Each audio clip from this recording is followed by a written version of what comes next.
Eu queria fazer duas observações ou breve testemunho para iniciar. Primeiro que hoje a minha experiência na igreja que eu estou pastoreando, que é fruto de uma igreja nova, que tanto eu como a pastora Margarida iniciamos. Tem algumas pessoas que estão aqui que conhecem, o pastor Douglas, por exemplo, que está aqui com a gente. Eu posso dizer que eu consigo visualizar aquilo que eu ainda vou falar, que é uma comunidade saudável, é uma igreja saudável. Talvez também porque não é uma igreja que ainda tem, pelo menos, não é um número grande de pessoas, né? Então você consegue uma correlação maior. E é uma igreja que eu, particularmente, me sinto cuidada e pastoreada. Os irmãos e irmãs de Moçambique já foram lá e também puderam ver, né? E isso tem muita relação com a maneira também que a gente começou, especialmente trabalhando muito essa dimensão da cooperação mútua desde o início, né? Embora aquilo que eu falei lá na primeira vez que a gente conversou, essa dimensão mais partilhada das decisões, por exemplo, quando aparece uma situação de conflito ou crise, já lidar com isso logo quando aparece, como um espaço também de ajudar as pessoas a enfrentarem desde cedo que ser igreja ainda, né, não é o paraíso. Às vezes, para alguns, não é o paraíso, é o contrário. Hoje, embora com críticas a esse movimento de desigrejados, enfim, existem pessoas que dizem que estão feridas ou se sentem feridas por conviver ou ter participado de algum tipo de convivência na comunidade, seja ela já de muitos anos, seja ela muito recente, inclusive fruto de uma plantação de igreja recente. Então, a nossa proposta é conversar um pouco sobre essa dimensão da saúde nas nossas comunidades e também como dimensão missionária. Lembrando esse texto que todo mundo conhece de cor, e é um texto que me instiga muito, porque eu fico me perguntando o que é que significa, claro, como bons teólogos e teólogas, a gente tem que fazer aí as exegeses hermenêuticas da época de Corinto, enfim, mas também o que significa isso para nós hoje. Porque ali fala que a nossa missão, a missão que Deus nos coloca, é reconciliação. Isso não é a reconciliação só quando uma igreja ela está pronta, mas desde que eu apresento uma proposta de plantação de igreja, uma proposta de começar um trabalho em determinado lugar, uma proposta de evangelização, enfim. Esse texto tem me inquietado muito, já tem bastante tempo. Né? Porque, se a gente for colocar assim, na prática, o que significa reconciliar? Nos deu o ministério da reconciliação, quando eu vou partilhar o evangelho com as pessoas. Sendo que, às vezes, se a gente vai fazer a gente está envolvido em plantação de igrejas, mas a gente também parte do princípio que, na nossa convivência na igreja, esse tema é um tema que pode ser uma pedra no meu sapato. Então, isso é, para mim, um tema teológico, é um tema bíblico que a gente precisa mergulhar. Como missão de Deus no mundo é reconciliação. Uma esfera desse tema, que também é uma outra pedrinha, talvez no outro sapato que emerge da primeira, não sei, é o tema do perdão, né? E isso eu estou falando de dentro da igreja. Então, quando eu vou, vamos dizer assim, na linguagem bem da igreja, né? Quando eu vou para o mundo, né? Falar de Jesus e falar que Ele ama, que Ele perdoa, que nós, como irmãos e irmãs, perdoamos, e que a gente está aqui para se reconciliar, e etc. A sensação, às vezes, que eu tenho, não estou falando que são todas, é que isso fica muito estratosférico. Só na intenção. Viver a radicalidade disso, eu posso dizer, meus irmãos e irmãs, é muito difícil. É muito desafiador. Só com a graça de Deus, o Espírito de Deus, nos tocando e nos capacitando. E eu vejo que esse é um dos desafios da plantação da igreja, que aquilo que a gente falou antes de ontem, o desenho que a gente faz, ou os desenhos que a gente faz quando a gente vai plantar uma igreja. Aí a pergunta norteadora da nossa fala é: qual é a relação entre comunidades saudáveis e plantação de igrejas? Né, especialmente, alguém falou de revitalização, acho que foi Wesley, né? De revitalização de igrejas, que aí, assim, se tem a revitalização é porque já tem algum foco ali de situação, sei lá, de conflito, de crise, enfim. Se é o início de uma comunidade, como que a gente promove, desde o início, essa saúde no corpo de Cristo? Eu posso dizer uma coisa para vocês: a gente vai ter muita paciência, tem que ter um projeto educativo à luz do ministério de Jesus, libertador, e a gente tem que enfrentar um outro texto bíblico que está no Evangelho de João, que também tem várias interpretações, que fala que a gente conhece a verdade e ela nos liberta. Né? E eu vejo que essa verdade não está só focada na figura divina de Cristo, né? Mas a figura humana. Então, essa verdade que está comigo e que, às vezes, emperra o trabalho missionário por conta de relacionamentos que vão se criando, e, às vezes, também essas relações não saudáveis, elas acontecem pela questão do poder.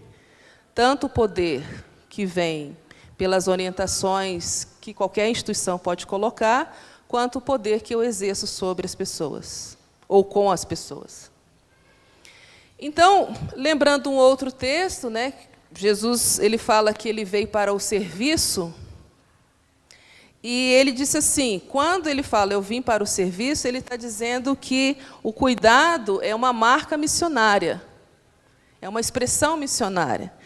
E a gente às vezes pensa nessa questão de cuidado, alguns falam comunidade terapêutica, outros falam igrejas saudáveis, só quando a igreja está pronta, constituída. Não, isso tem que começar já como a cara missionária nossa. Não adianta, quer dizer, agora eu tenho um rebanho aqui, sei lá, de 50 pessoas já iniciando, agora vamos começar a falar. Não. Isso tem que ser na proposta, no envolvimento com as pessoas, seja que estratégia você for usar, de que o Evangelho, pelo aquilo que nós acreditamos, pela fé, promove saúde nas relações humanas. Promove libertação, promove angústia, às vezes também, né? Promove tensões, promove crise. Mas não é por conta disso que não é saudável. Às vezes a gente pensa que saudável é quando está tudo bonitinho, está todo mundo alegre, feliz, contente, e engole aquele negócio lá e não põe para fora. Na verdade, a gente tinha que ter assim, uns cultos de lamento. Lembra do Antigo Testamento? O pessoal colocava cinza, saco, né? Ficava lá lamentando, né?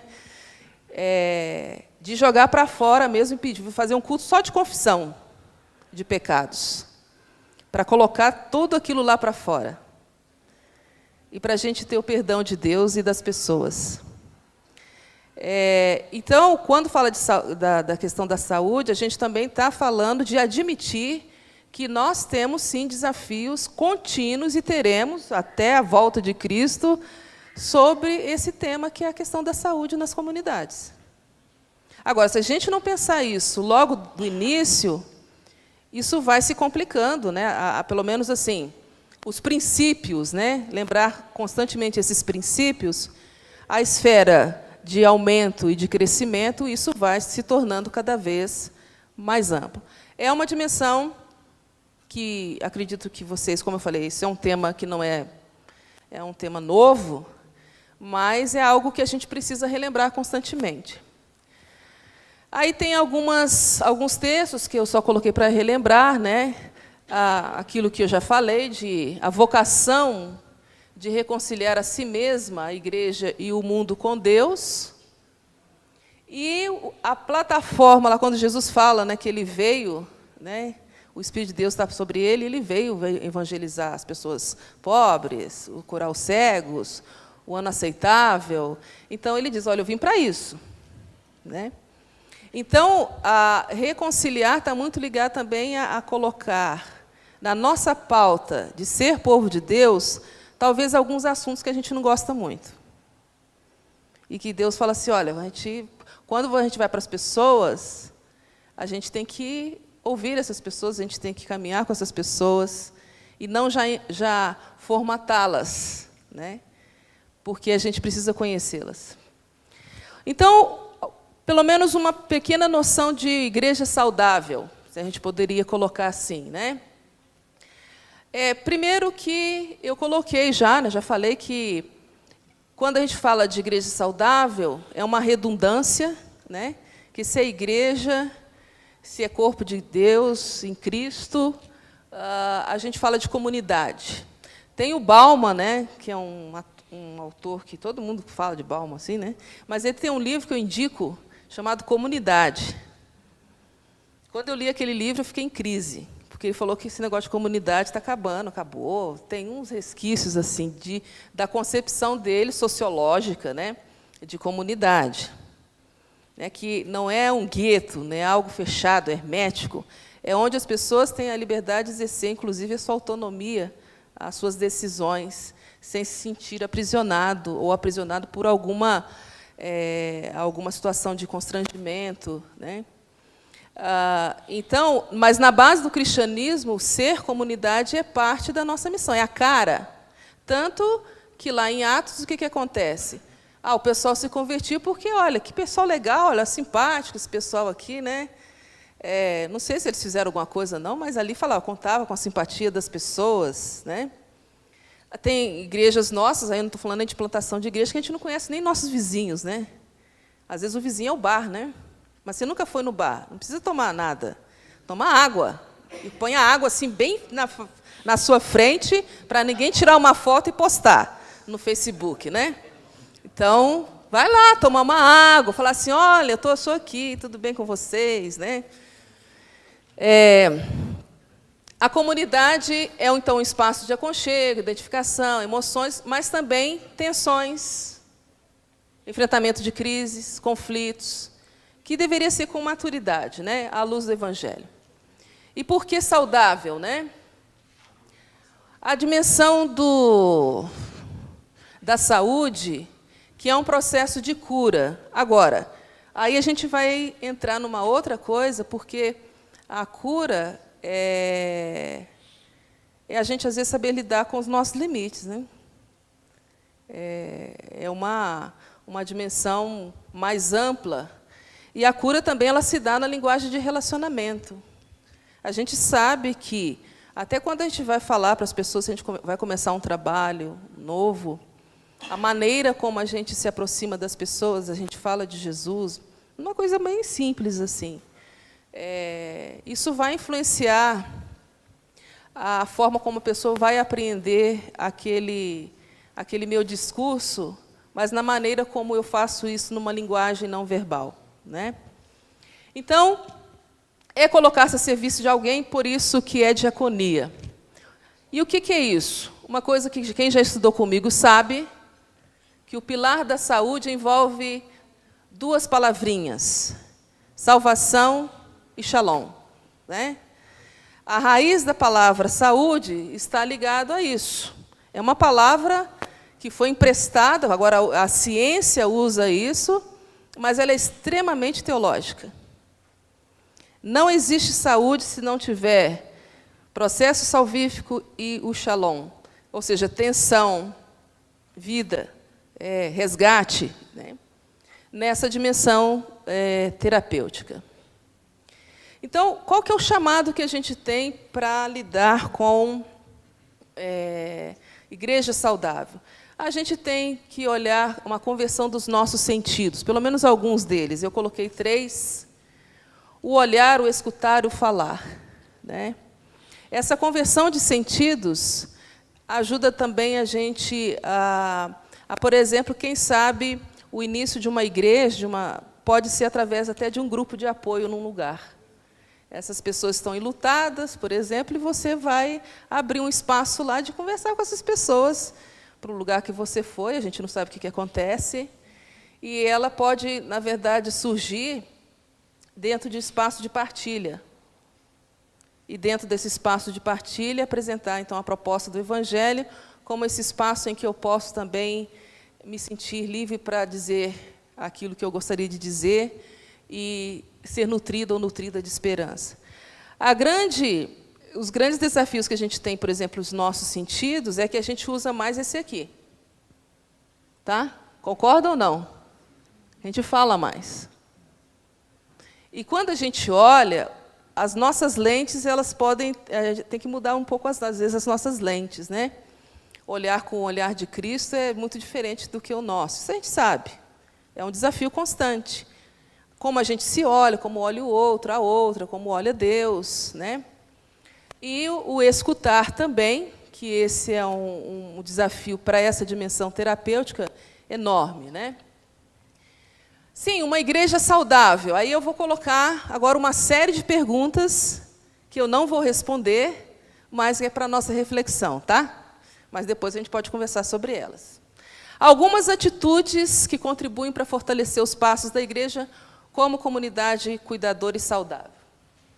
Sabedoria nas escolhas. Um parênteses. Esse tema de igrejas saudáveis, eu já tive a oportunidade de conversar, tanto igrejas que estão iniciando, quanto igrejas que já são centenárias, tanto no espaço da Igreja Metodista, como outras igrejas do protestantismo histórico, e muitas, mas estou dizendo muitas igrejas pentecostais.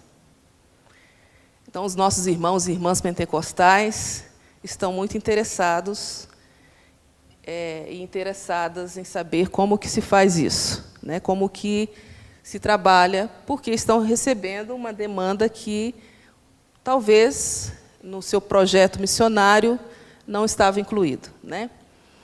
Sabedoria nas escolhas. Então, isso daqui, na verdade, é meio que uma forma da gente pensar como está a saúde, a nossa saúde relacional e também da nossa comunidade.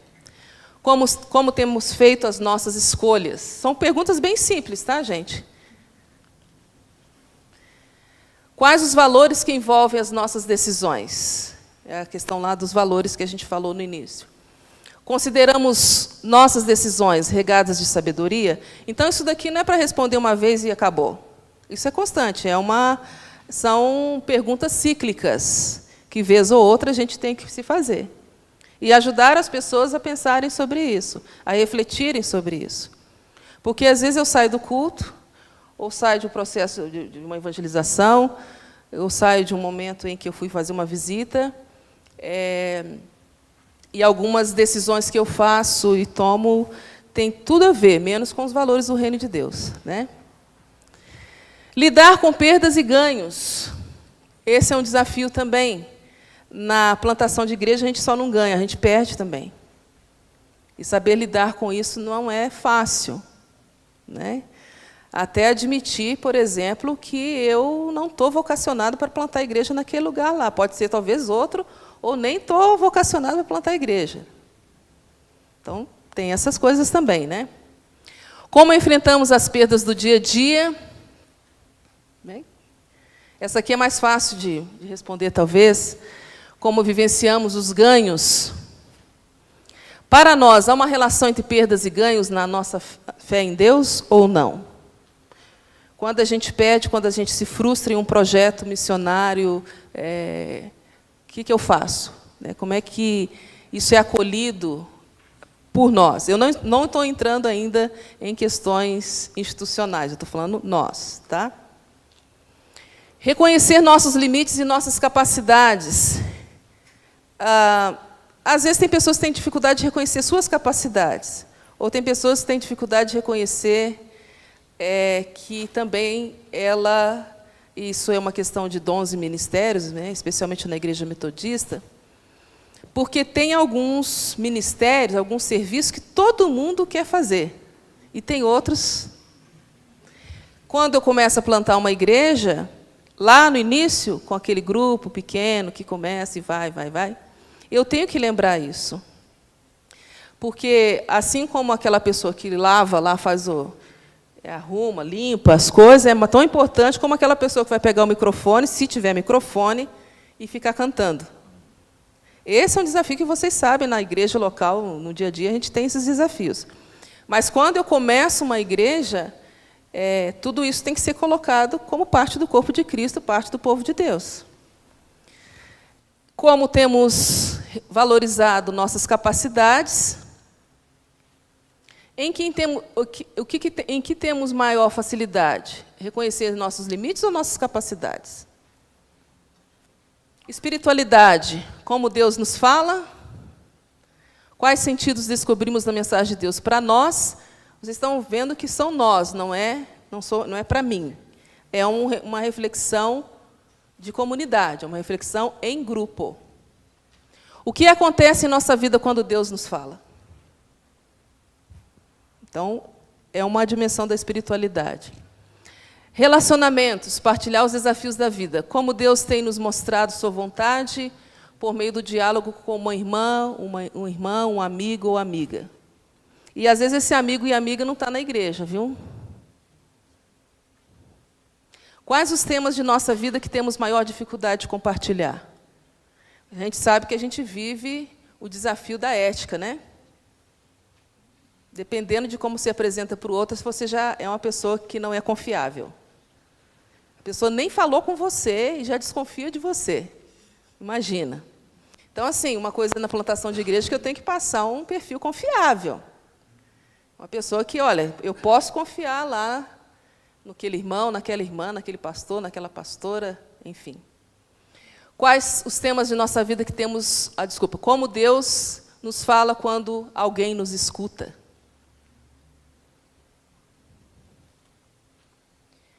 Agora, para isso, a gente também precisa de falar um pouco sobre pastoreio saudável.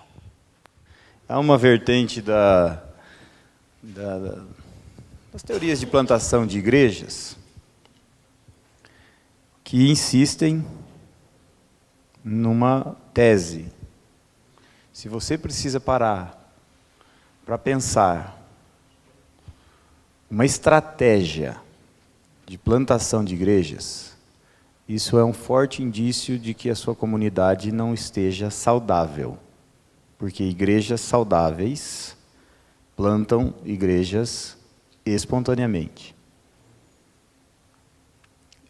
O nosso, de certa forma, mas assim, é claro que ninguém fala isso, né? Às vezes a gente está nesse afã de plantar novas igrejas e não estamos parando para pensar. Por que nós estamos gastando tanto tempo com estratégias de plantação de igrejas? Isso é importante? Evidentemente é importante. Contudo, há um elemento que precisa ser analisado, é assim, uma igreja que está com um nível de saúde adequado, ela não pensa em estratégias. Isso está inserido na vivência dessa comunidade. Então, de certa forma, pensar estratégias de plantação de igrejas e, à medida que essa temática ganha importância dentro da nossa denominação, nós precisamos ler o oposto também disso, dizendo como está a nossa saúde. né? É isso que a Blanches sinalizou, então é de extrema importância. Agora eu vou falar da dimensão pastoral do plantador ou da plantadora de igreja, né? Da pessoa mesmo que está ali. A gente exerce, eu não diria um papel determinante, né? Porque a igreja é de Deus e não somos nós que determinamos isso, mas o nosso papel é essencial na constituição de uma igreja saudável. E começa com você mesmo, comigo mesmo, né? Rapidamente, eu vou perguntar aqui para duas pessoas rapidamente falarem, né? Para você, se você tiver que descrever, adjetivar um pastor ou uma pastora, hoje, o pessoal do terceiro ano já está sabendo, né? Mas se você tiver que adjetivar um pastor ou uma pastora hoje, que na sua opinião sejam aprovados, sejam adequados ou adequadas. 3 adjetivos que você daria para um pastor ou uma pastora, assim, aprovados. Que você olha, dizer se tem um ministério bem-sucedido. Um ministério bem-sucedido, um ministério aprovado aí, se você quiser. Ousado e com uma família equilibrada. Nossa, tá bom. Íntegro, ousado e com uma família equilibrada. A Vera? Comprometido, confiável e fiel. Muito bom. Eu não sei se os pastores que estão inspirando o nosso projeto eclesiológico conseguem ter essa adjetivação. Mas eles estão inspirando os nossos projetos eclesiológicos. É claro que eu não vou falar para você. Então fala aí como são os pastores que estão inspirando. Aí você vai falar, não, o cara é assim, assim, assado. É um cara que pensa com... Né? Hã? Agora veja bem. O que a gente vai falar aqui eu estou fundamentado nas reflexões do Eugene Peterson. O Eugene Peterson tem escrito livros sobre espiritualidade pastoral desde do final da década de 80, começo da década de 90. Tá? Ele escreveu um livro chamado A Sombra da Planta Imprevisível. No Brasil não vendeu, e também com esse título não ia vender mesmo. Aí eles mudaram o título para Vocação Espiritual do Pastor. Está esgotado. Né? Então é uma questão do título só. Né? Eu recomendo que você procure por esse texto, se você quiser, com o título A Sombra da Planta Imprevisível, porque você vai pagar R$5 nele. Se você for comprar o Vocação Espiritual do Pastor, você vai pagar quase 40. Porque um não vende mesmo por causa do título. E o outro vende muito, né? Porque o conteúdo é muito bom. O Eugene Peterson, quando ele vai descrever um pastor adequado, ele usa 3 adjetivos. Veja se isso coaduna com a sua concepção. Primeiro adjetivo, ocioso.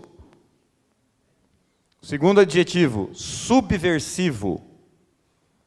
Terceiro adjetivo, apocalíptico. Ele vai dizer, no século XXI, se você não tiver esses 3 adjetivos, você não é um pastor aprovado diante de Deus. É um pouco estranho, né? Pastor ocioso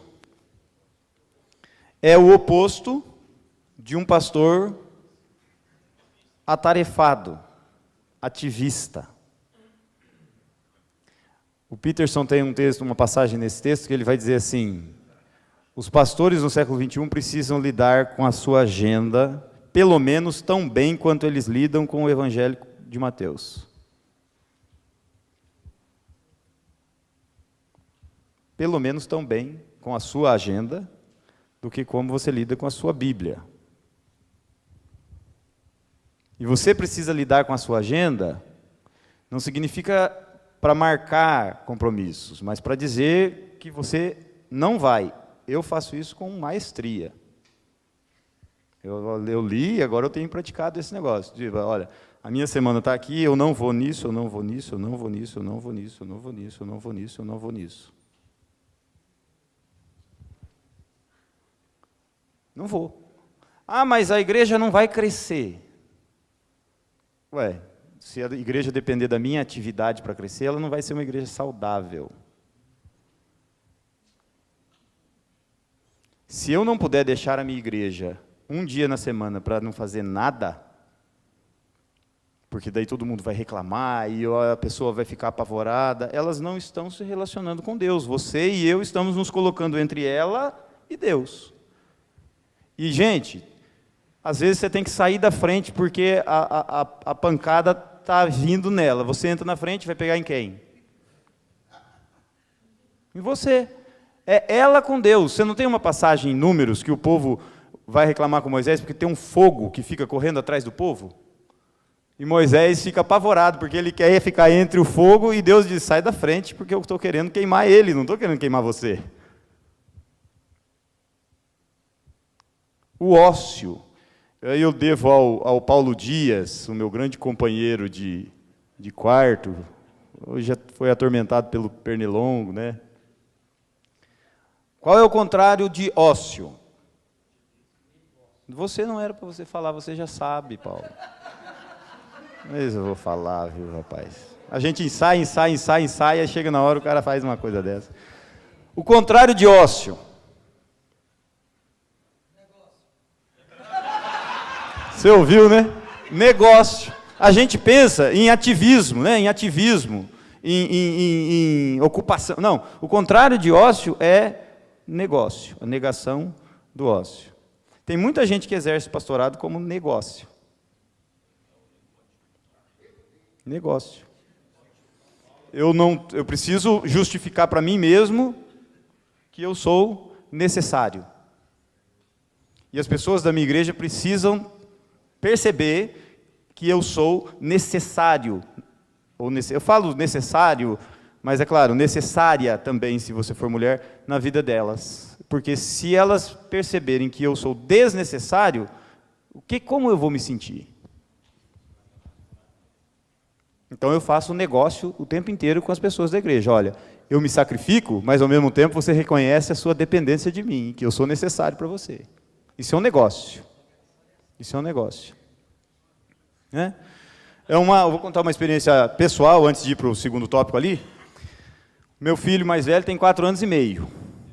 Quando ele tinha 2 anos e um pouquinho, o bispo foi lá em casa. A minha esposa é dentista, 40 horas semanais. Então, ela começa a trabalhar às 7 horas da manhã e para às 4:30 da tarde. Né? E trabalha, sai de casa, vai lá, todo dia ela tem essa rotina. Né? Eu sou pastor, eu fico com ele um período, então, se eu tenho que fazer visita, ele vai comigo, em algumas. Se não, eu marco a visita para um horário que ele está na creche ou na escola. Ele não me vê nessa atividade de algumas visitas, né? O bispo foi em casa, perguntou se estava tudo bem e tal, estava só eu e ele quando o bispo chegou. E aí o bispo perguntou para ele assim, cadê sua mamãe? Aí ele falou, a minha mamãe está trabalhando. Ela trabalha lá no posto de saúde do centro. Mamãe é dentista, falou para o bispo. Ah, é? E o papai? Aí ele olhou para o bispo e falou assim, o papai às vezes trabalha de domingo. Para o bispo. Eu vibrei, é essa mesma relação que eu quero, porque assim, quando eu vou trabalhar, eu não estou fazendo negócio. Eu estou fazendo aquilo que Deus me mandou fazer. A maior parte do tempo eu estou ocioso. E é Deus que está fazendo. Se a gente inverte isso, a pessoa na sua comunidade, na sua igreja, vai ficar com a sensação de que você é Deus, ou de que ela não consegue se relacionar com Deus sem você. Aí você vai sofrer bastante. Aquelas ligações urgentes, que você está no meio de um jantar com a sua esposa, e aí tem uma ligação urgente, porque a pessoa foi ofendida pela irmã, que elas brigam há 30 anos, e ela foi ofendida e ela quer conversar com você agora. Senão ela vai morrer. A conversa com você vai adiantar, sabe o quê? Nada. mas você vai se sacrificar, porque senão ela não vai vir para a sua igreja. E você está num processo de plantação de igreja. A igreja precisa crescer, então você não pode parar. Aí você vai, conversa, larga a comida, larga a família, e vai fazer o negócio. Eu parei de fazer isso. Você pode orar por mim? Não, agora eu não posso. Ora você aí, ó. Deus vai ouvir a sua oração. Nós não somos herdeiros da reforma, acabou, mas nós não somos herdeiros da reforma, sacerdócio universal de todos os crentes. Você brigou com a sua irmã. Você está em pecado. Quem está te acusando é o Espírito de Deus. Resolva o seu problema com ele. Eu não vou orar. Ah, você pode orar por mim? Não, que ele está querendo ouvir você. Ah, o pessoal da igreja, é claro que a gente vai trabalhando isso homeopaticamente. Você não vai sair daqui e dizer, agora eu não oro mais para ninguém, que eu acabei de sair lá. Não é assim, a gente vai trabalhando homeopaticamente. Eu vou em algumas das primeiras e escuto e digo assim, olha, eu não tenho nada para falar para você que Deus não teria falado diretamente se você orasse, lesse a Bíblia. Então, da próxima vez, você pensa, olha, por que eu vou chamar o pastor, né? Eu faço umas visitas demoradas, né? Eu vou na casa da pessoa, fico 1h30 conversando na visita, sento e tal, e às vezes a pessoa já começa a perceber isso, olha, se o pastor veio, ele vem com tempo. O meu pastor tem muito tempo. Então, aí ela reduz as quantidades de vezes que ela chama você. Entendeu?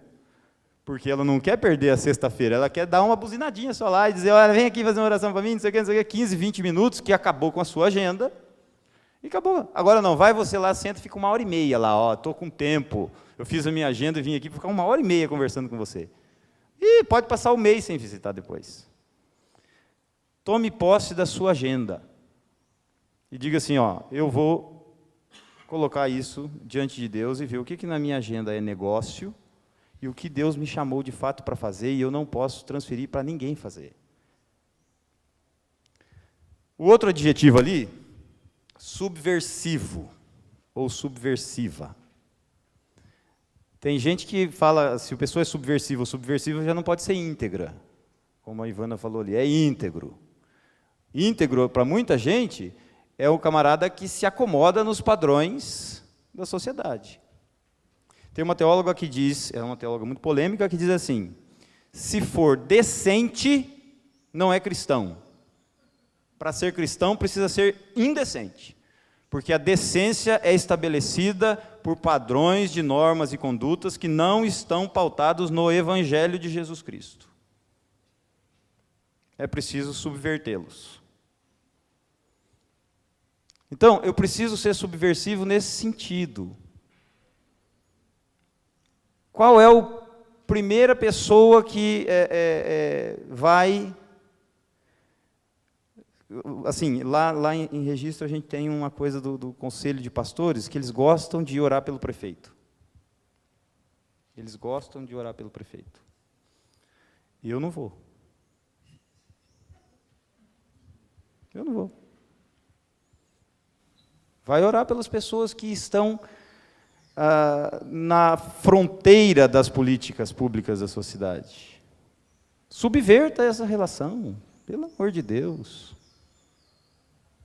Né? Eu estava numa reunião com o prefeito uma vez, aquela vez que ele estava querendo derrubar as casas das pessoas lá, e a gente queria que ele colocasse em lei uma garantia de que as pessoas tivessem aluguel e outra moradia. A gente não, né? Eu falei com o conselho de pastor, mas era eu que queria que ele fizesse isso. E aí estava numa reunião, ele, 3 pastores, o defensor público da cidade e mais 2 representantes dos moradores. E ele, né, falando, não, porque não sei, pode ficar, confia em mim, pode confiar, eu estou dando a minha palavra. E eu falava, põe no papel, põe na lei aí, ó. Não, mas na palavra, não sei o que e tal. Não é palavra, é lei. Coloca aqui. Aí, nisso, o presidente do Conselho de Pastores me chamou no cotovelo, né? Tal, pegou bem na costela. Eu não sou acostumado a levar cotovelada, minha esposa é bem delicada. E eu fiz até assim, eu falei, que foi, cara? Aí ele falou, pega mais leve, ele está falando o que vai fazer, ele vai fazer. a coisa estava indo para um lado já de solução. Eu olhei para o prefeito e falei, não, como é que eu saio disso, né? Eu olhei para ele e falei assim, olha, o senhor vai morrer. O senhor vai morrer. Aí ele olhou para mim e falou assim, você está me ameaçando de morte? Eu falei, não, se eu fosse o advogado, eu estaria te ameaçando de morte. Mas como eu sou pastor, a minha linguagem é teológica. Tá? Então, para mim, a morte é condição humana. Não preciso te ameaçar, você vai. Tá? A sua existência é uma existência mortal. E você pede que nós aceitamos a sua palavra como se você não fosse mortal, como se a sua palavra fosse eterna. E palavra eterna eu só aceito a de Deus. Então, põe na lei porque você vai morrer e a lei vai ficar aí depois que você for. Ele não pôs. Não, ainda não. Mas ele não colocou. Não escreveu. Não cumpriu. A coisa foi para a Câmara dos Vereadores e eu fui atrás da coisa lá na Câmara dos Vereadores falar lá e dizer assim, olha, não dá. Agora, isso tudo tem um caráter de subversividade que muita gente não consegue conviver bem com isso. E aí entra um aspecto importante, que é o terceiro adjetivo. O pastor precisa ser apocalíptico. Faz quanto tempo que... Hã? Não, está vivo, bem, de saúde e tal, compartilhando a sina dos poderosos deste mundo, está lá. Então, assim, como é que a gente entra nessa perspectiva do apocalíptico ou apocalíptica? Uma pergunta, a gente tem feito essa pergunta recorrentemente. Faz quanto tempo que você não prega sobre o céu, ou sobre a volta de Jesus, ou sobre o céu mesmo, na sua igreja? Quem passou o mês sem pregar sobre o céu? Levanta a mão para eu ver. Não, quem pregou sobre o céu no último mês, levanta a mão. Eu preguei sobre o céu. Não é pregar sobre o céu e dizer, não, olha, esse negócio do céu mesmo, daquele céuzão que a gente fala que o Ellerson ontem meteu o pau aqui, falando, utopismo, não sei o quê, né? Esse céu mesmo, de dizer assim, ó, lá tem ruas de ouro, lá não tem mais morte, não tem mais sofrimento, lá o São Paulo não cai para a segunda divisão. Né? Quantos de nós pregamos no último mês dessa perspectiva? Bastante gente. Vocês estão... Quem faz 6 meses que não prega sobre isso? Eu duvido que tenha pastor ocioso o suficiente aqui para saber o que pregou 6 meses atrás. Você já esqueceu.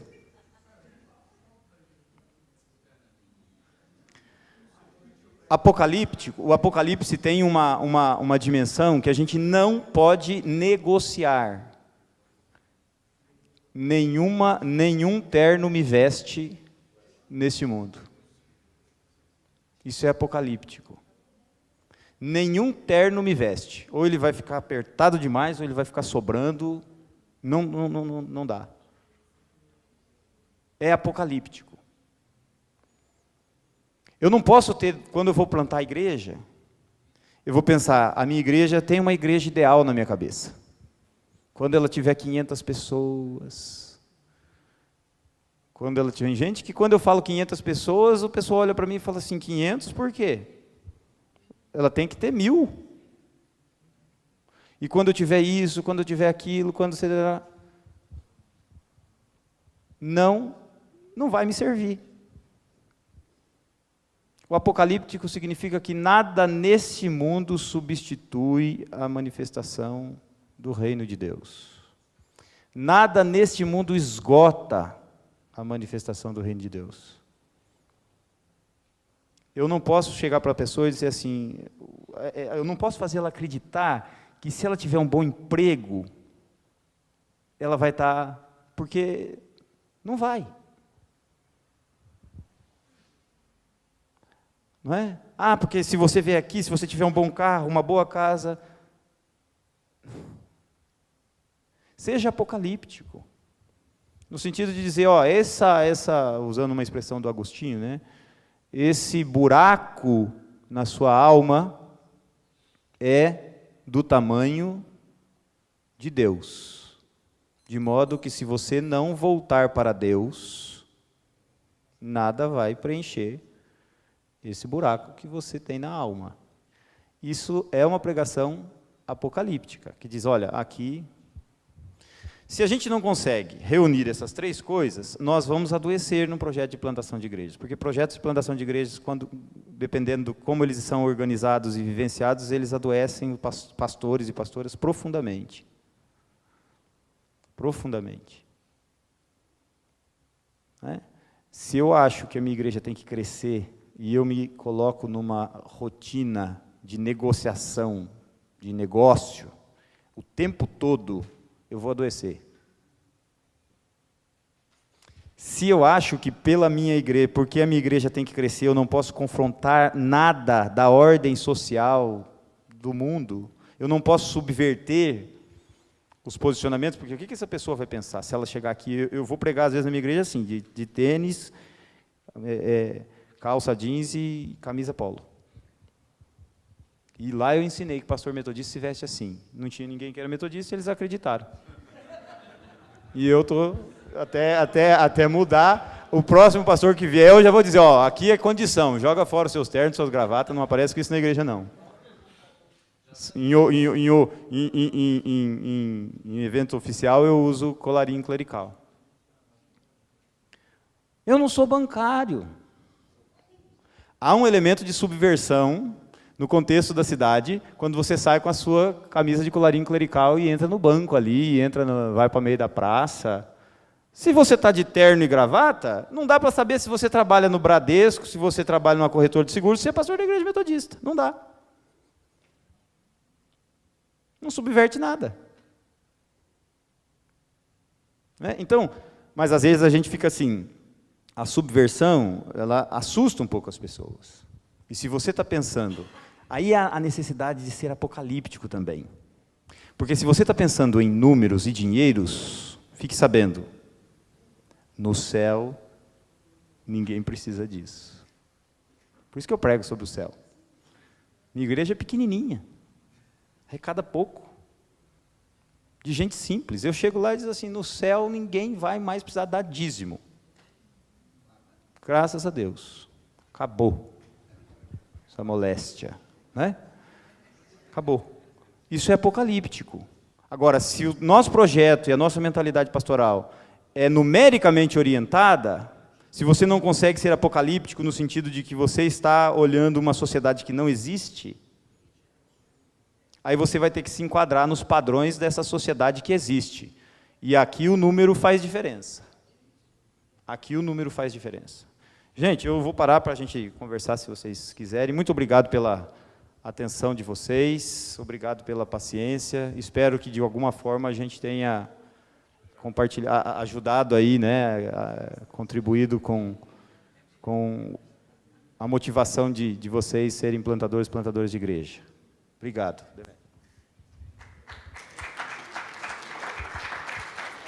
Eu queria agradecer as duas palestras, foi muito rica a experiência de voltar a essa casa e ouvir pessoas que a gente gosta de ouvir. E eu estou no contexto hoje na cidade de São Paulo, terceira região, na verdade na cidade de Osasco, e a igreja de Osasco fica na rua de um cemitério.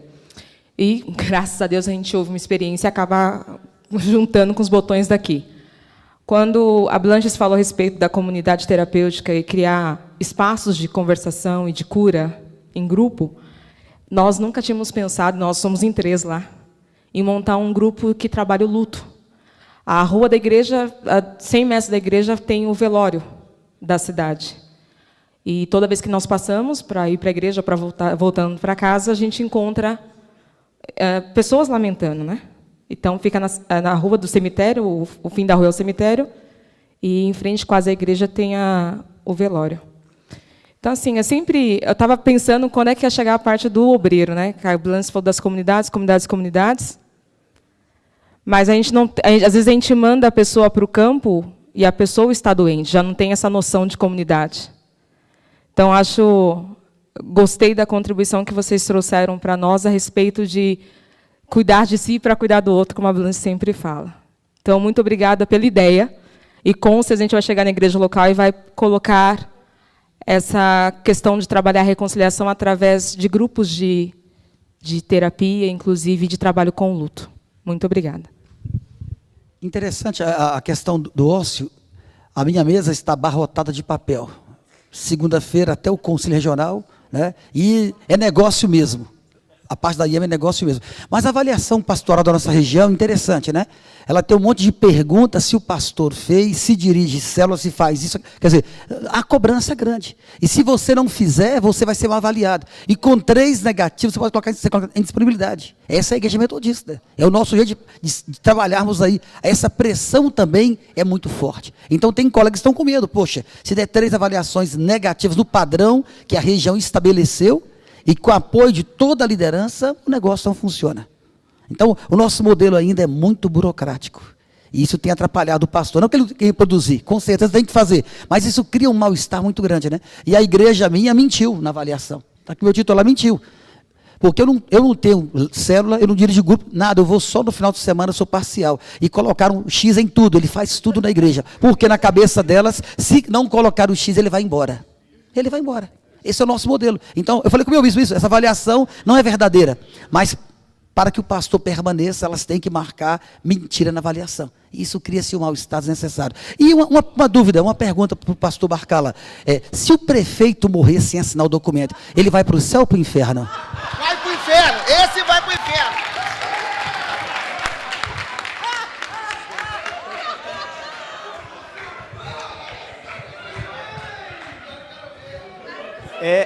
É por essas e outras que eu acho que ainda tem teoria do inferno, viu, Wes? Ele vai pro céu, vai pro céu. Eu acho que ele vai morar num lugar que é daqueles que ele destruiu lá, mas ele vai pro céu. Eu fiz o seminário em Londrina e fui para Maringá, e um dia, na palestra, na conversa, o pastor Cláudio era o presidente, diretor do seminário, e eu me levantei e disse que na igreja metodista tem uma coisa muito boa. O pastor pode se levantar, ele pode discordar do bispo, ele pode discordar do seu líder, ele pode discordar do pastor, que ninguém vai expulsar ele da igreja se ele for uma pessoa de fé e realmente tiver enraizado o cristianismo no coração. Ouvir hoje que o pastor tem que ser ocioso, subversivo e apocalíptico, faz a gente pensar. Então, eu gostei demais da palestra, gostei demais da fala da pastora Blanche, do Martinho, porque a gente segue um colarinho clerical muitas vezes, uma gravata, e às vezes não pensa nas possibilidades que a gente tem de agir diferente. Não é? Então, é importante isso. Eu creio que a fala de hoje faz a gente pensar, será que realmente não tenho que ser um pouquinho subversivo? E eu acho que eu vou ser um pouquinho ocioso e vou mudar o meu planejamento e a minha estratégia. Vou virar a casaca para ver como que fica. Faz a gente pensar, é muito bom. Eu acho que a implantação de igreja, se a gente fizer isso, às vezes a gente consegue um crescimento maior do que daquele jeito tradicional que a gente está fazendo. É só lembrar, Darcy, que ele citou o livro, não só Darcy, todo mundo, né? O Pastor Contemplativo, que também ele coloca isso de uma forma mais direta, né? Achando muito bacana essa dobradinha de vocês dois aí. Tá bem legal, hein? Muito bom. Bem legal mesmo. Sim, você falou, Martim, dessa questão das estratégias aí, né? Do modelo, professora Blanches também. Existe um pragmatismo, né? Vai tomando conta aí dos modelos, das estratégias, né? E existe uma ideia de que aquilo que é pragmático, esse pragmatismo, vai dar certo. E aí a gente entra em comunidades que vão viver um grande problema por conta desse pragmatismo. Uma delas é o ativismo, entre outras coisas. E de verdade, né, nos livros que a gente lê, de implantação de igreja, existe essa preocupação. Parece que o povo metodista começa agora, né, se abrir um pouco para essa ideia. O Martim falou dessa questão de estratégia, né, e que vai desembocar na mesma questão. E você falando de todos esses pontos aí, você há de concordar que você, assim, o teu caso e o caso de alguns, favorece essa questão do ócio, né? Porque quando você está ligado à instituição, preso à instituição, no caso de alguns pastores, como Wesley aqui também disse, por conta da situação que a própria instituição colabora para que exista, fica difícil viver essa proposta tão bonita. Fica muito difícil. Então, há de ser mudada essa questão de como a igreja encara, né? De como a igreja coloca essa questão do empregado e o empregador, que é quase isso. E aí vira, claro, um negócio.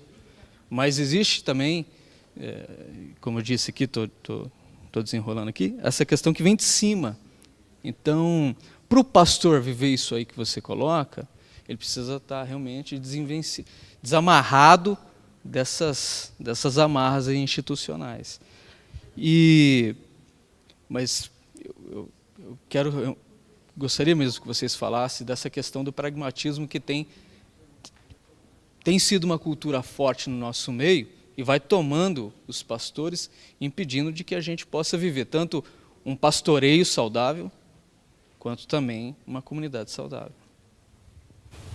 Eu posso começar aqui dizendo o seguinte: uma prática não é um modelo. Uma prática é uma prática. Eu posso até dizer, Carlos, eu faço assim, assim, assim.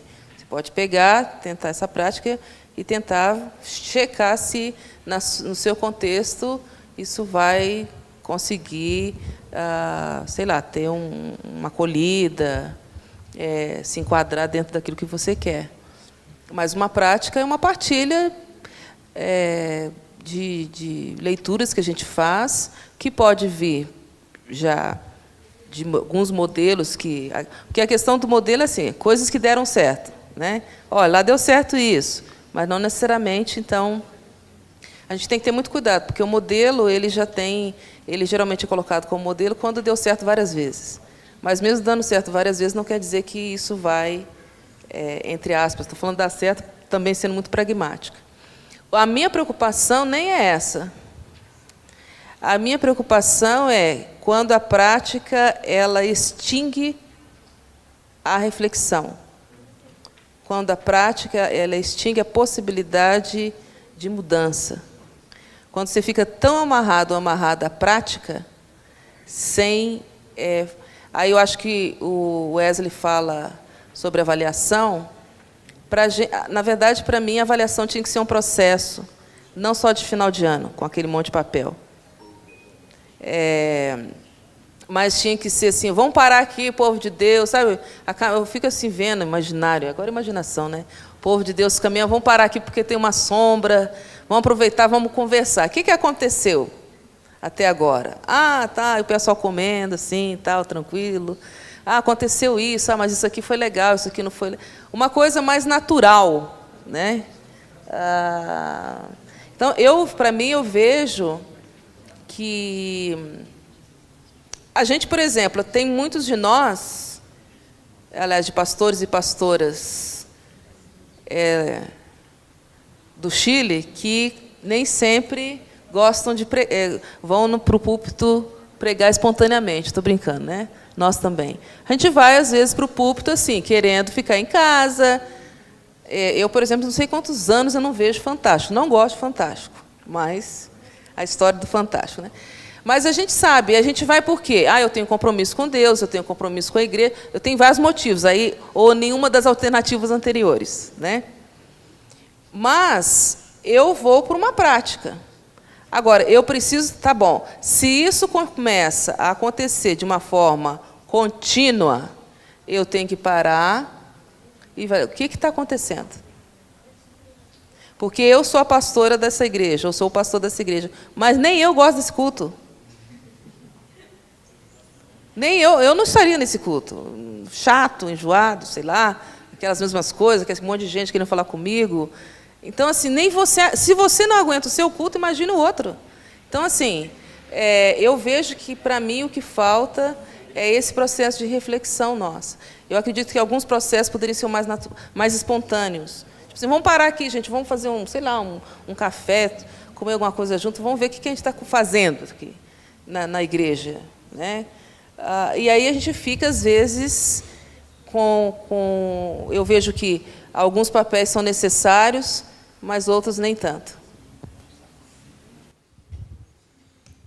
Eu acho importante a gente interpretar essa preenchimento do formulário lá que o Wesley falou das avaliações como uma expectativa também por parte da igreja de que o pastor seja um bom negociador, né? Na minha igreja o pessoal não mentiu esse ano. Eu não sei o que vai acontecer. Eu não sei, porque daí falaram, dirige e tal, não sei o quê, eles marcaram lá. Não. Ele faz visitas, aí marcaram que faz. Que eu faço, né? Eu vivo na casa das pessoas lá. Demora, hein? Demora. Faz, aí algumas coisas eles marcaram não sei, que vai aparecer lá, né? Aí marca assim, mas você quer que ele fica? O pessoal marcou que quer, né? Sim. Eu acho que eles têm medo de eu ser o único pastor metodista. Agora, ano que vem, vai um ajudante lá, que ninguém conhecia a igreja, né? Igreja metodista. Então, essa questão do negócio é uma expectativa de todos os lados, da instituição, da cabeça do membro, também leiga, né? Tá nessa expectativa do tipo, eu tenho que passar pelo pastor, o problema é quando a gente veste isso, do jeito assim, não, é isso mesmo. Deus me chamou para ser necessário para as pessoas da minha igreja. Aí acabou a vocação, porque aí é bom que as pessoas saibam que você não é necessário. Essa é uma coisa. Um dos títulos do Eugene Peterson é esse: o pastor desnecessário. Desnecessário. É o camarada que chega, quando você vê ele, você vai dizer: esse cara veio aqui com um propósito. Ele não está cumprindo a agenda, não. Ele veio porque tem alguma coisa relevante para ele tratar. Não precisava que ele viesse agora, mas se ele veio. Aí, Carlos Alberto, essa coisa do fácil, nunca é fácil. Nunca é fácil. Eu tenho entrado numa rotina, esse ano, bastante intensa, de viagens, de deslocamento, mas começou esse ano, né? Nunca é fácil. De repente, você tem que fazer um relatório. Quantas pessoas chegaram na sua igreja? Ninguém. Mas você não visitou? Visitei. Você não orou por elas? Orei. Você não evangelizou, não pregou o evangelho? Sim. Mas quantas, então, responde? Quantas vieram? 0. 0. Não é? O que eu posso fazer? O que eu posso fazer? Gente, está na hora da gente começar a responder seriamente essas perguntas. O que nós podemos fazer? Eu vou barganhar agora algumas questões do evangelho? Eu vou barganhar a minha... não significa que ela não entrou nesses 6 meses agora que passou, ninguém entrou, isso não significa que no ano que vem essa situação não mude. Porque eu não posso desistir dessa rotina, nem viver em função desse crescimento meramente numérico. Eu acho isso... Eu estava aqui na Terceira Região, nós fizemos um encontro pastoreio de pastores, e a temática era as narrativas do sucesso e os efeitos na alma dos pastores e pastoras. Do tipo assim, qual é o efeito que tem na sua alma quando algum colega seu liga para sua casa, se você não tiver Facebook, mas liga para sua casa e diz assim: minha igreja está bombando, esse ano eu batizei 300 pessoas, esse ano... É uma narrativa de sucesso. Que se você estiver penando lá, carregando pedra para baixo e para cima, que efeito que isso vai ter na sua alma? Dependendo do modo como nós narramos o nosso sucesso, a gente destrói a alma do outro. E assim, tem uma dimensão celebrativa, que eu não vou entrar, né, nessa questão, mas há uma coisa da narrativa de sucesso, do tipo assim, eu não sou ocioso, nem subversivo, nem apocalíptico, coisa nenhuma. Eu sou usado por Deus. E o outro que está lá num contexto diferente. E o outro que está lá no contexto diferente. Então, assim, narrativa de sucesso, ela não tem só essa coisa de empolgação, do cara querer e tal. Ela tem um efeito também na alma de pastores e pastoras que traz bastante sofrimento. Bastante sofrimento. Então, nunca é fácil. Especialmente porque nessa opção que eu fiz, a igreja não tem crescido vertiginosamente. E não vai crescer vertiginosamente. Né?